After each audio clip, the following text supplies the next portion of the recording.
Hey Soul Family, I'm so sorry. It's been such a long time since I've made a video.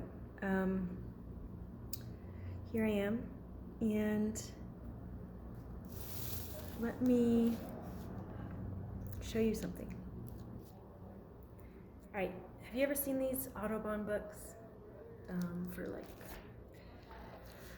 animals and rocks and plants, right, to identify them?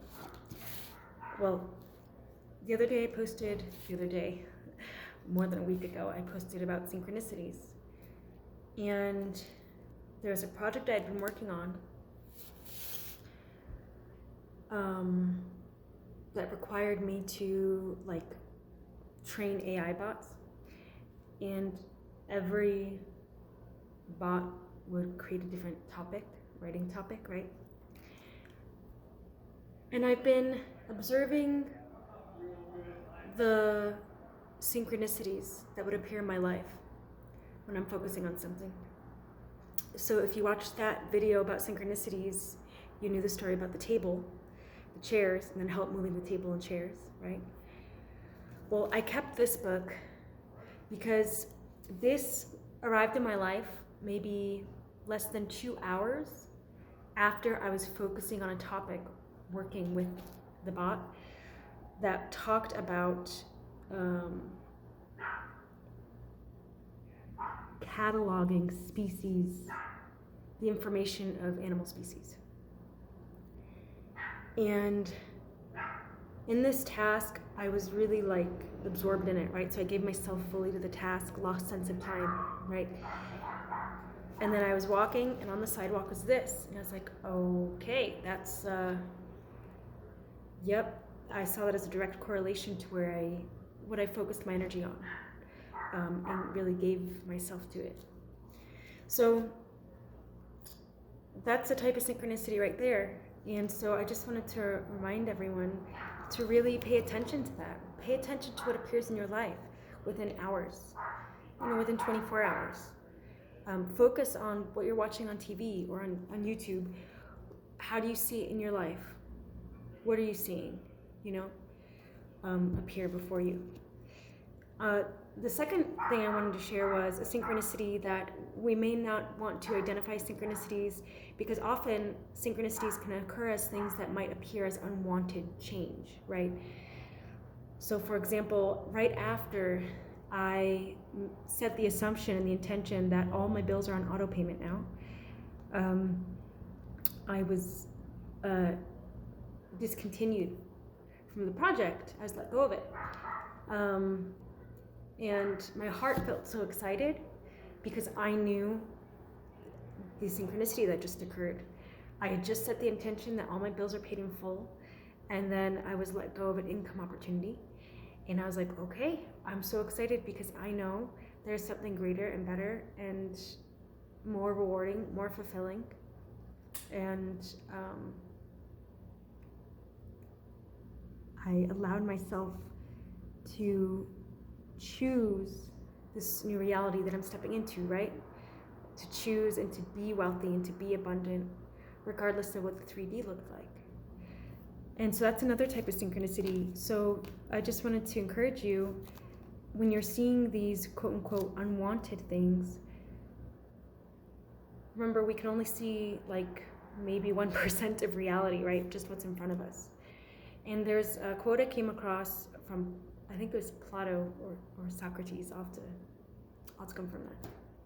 But it's one of the ancient philosophers who had an analogy of the spiritual truth, the world, how the universe works. It was compared to a cave. And it was saying that there were so many people in this cave, and there was a fire, and the people would watch their shadows on the cave wall as the fire go, and they would say, I'm trapped. And they would just watch the shadows, and I think that's all there was. I think that was their life, until they realized they could actually just walk out of the cave. And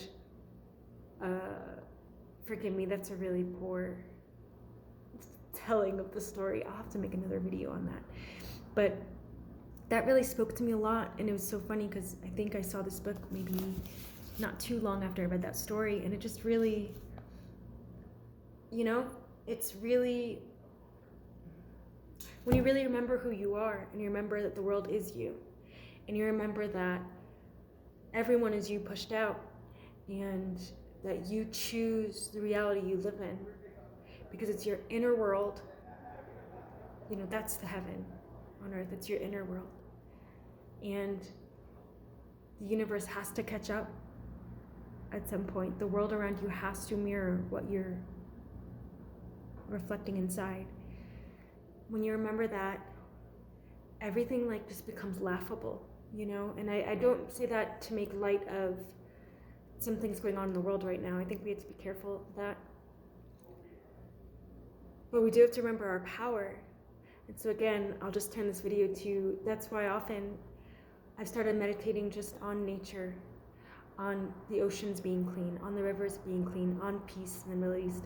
And I will hold that intention in my heart and mind, and I will go out into the world and I will see that. And it's so important because that's where our power is. We hold the power for that. It's true. If you can bring a book into your reality, if you can bring money into your reality, if you can bring a job or a relationship or even just a mindset, you've shifted all that before, then we can absolutely shift world events as a collective consciousness. So, yep, just another encouragement to hold intentions, not only for yourself, but for nature, for wildlife, for your loved ones. And give credence to the inner world only. And when you see the reflection mirroring back to you, things you've focused on, try to identify the speed of it and try to remember, what did you do differently, right? Like with this book, when I saw it on the sidewalk, again, I was fully just in the now, no sense of time, no sense of place, giving myself the task, and that's presence. So that's truly, I think, the greatest gift we have. That's the superpower that allows materialization to occur. It's just being in the now, being in the now. So yeah, I just made this to encourage you. I'm sure you probably already know all this, but I would love to hear your stories, hear more synchronicities. What do you relate to in this video? Was this helpful to you? Just share it all with me in the comments, and I'll see you soon.